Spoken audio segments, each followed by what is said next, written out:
নমস্কার বন্ধুরা, ভালো আছে সবাই। আজকে করব দেখো মাছের মাথা দিয়ে আলু দিয়ে মটরশুঁটি দিয়ে বাঁধাকপি, একদম সিম্পল ভাবে। তার জন্য কড়াইয়ে তেল দিয়ে দিয়েছি, ফোড়ন দিয়ে দিব যে 5 ফোড়ন আর জিরে, তেজপাতা। এই যে দুটো মাছের মাথা আর আলু ভালো করে কেটে ধুয়ে নিয়েছি, দিয়ে দেবো একসঙ্গে।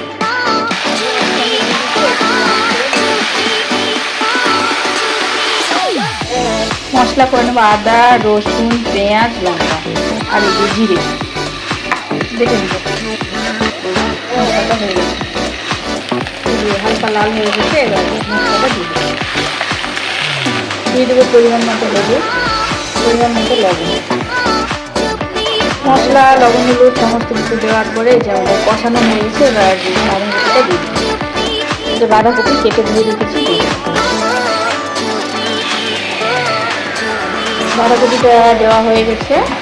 একটা টমেটো কেটে দিয়ে দিলাম।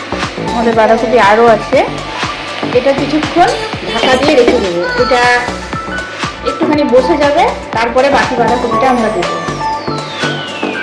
যে বাঁধাকপিটা কতটা কমে গেছে, কড়াই ভরেছিল। এবার বাকি বাঁধাকপিগুলো দিয়ে দেবো। দিয়ে দিয়েছি ওটা। এই যে দেখেন বাঁধাকপিটা কতটা কমে এসছে, দেখো।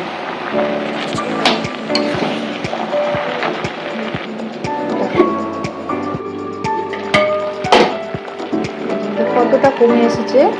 আমরা ঢাকা দেব না, ঢাকা ছাড়া এইভাবে কষে কষে জলটাকে শুকিয়ে দিই, কারণ বারবার ঢাকা দিলে এরকম জল হতেই থাকে।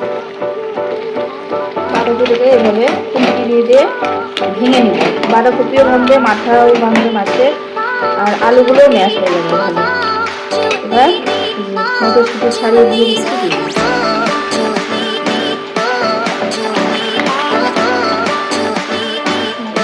একদম রেডি হয়ে গেছে।